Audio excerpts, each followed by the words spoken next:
power up the computers and turn on the lights. It was friggin' awesome. It was so cool, wasn't it? And I love that pink color. That was the best part. Yeah, well, it's not pink, it's salmon. It's pink. So I don't know if you guys know, the colors on the International Space Station, when they were designing it, they did a study, because you're going to have long-duration space flights up there. What colors, well, first off, each element, node, module, has a different color in it so that you know where you are, right?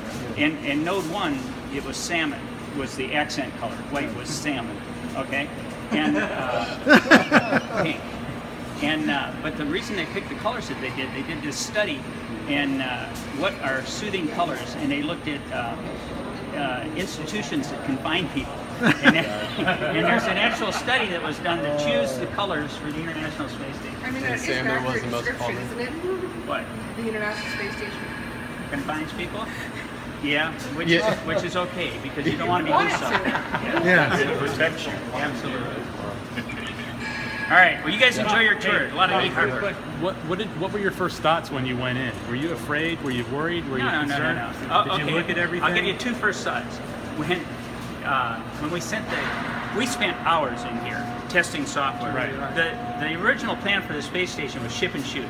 Ship the modules to Cape, shoot them to space. And fortunately, we convinced them that we probably ought to do some more testing here. Because we spent hours out at the Sonny Carter facility with Boeing testing software in Houston, finding problems. And then when we got the real hardware here and everything was installed, we hooked the node up to an emulator, the FGB, and we tested all the software here. And we actually found things that needed to be repaired before we got to orbit.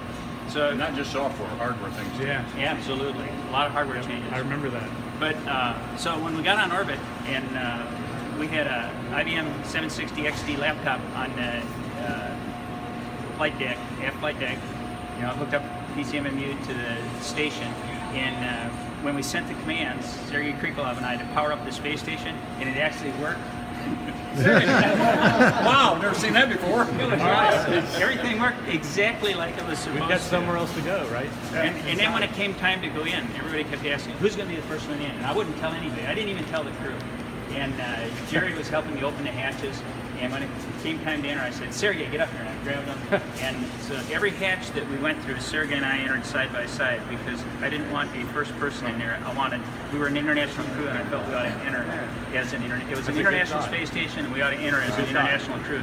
So if you look at any pictures or video, you'll see it's Sergei and me entering side by side. So I was the first American, and he was the first Russian. There was no first person. That's awesome. Cool. All right, you guys enjoyed a lot of neat hardware. We're going to show them. We'll walk around the other side. All right, have fun. Thank you. Thank you. All right, so obviously.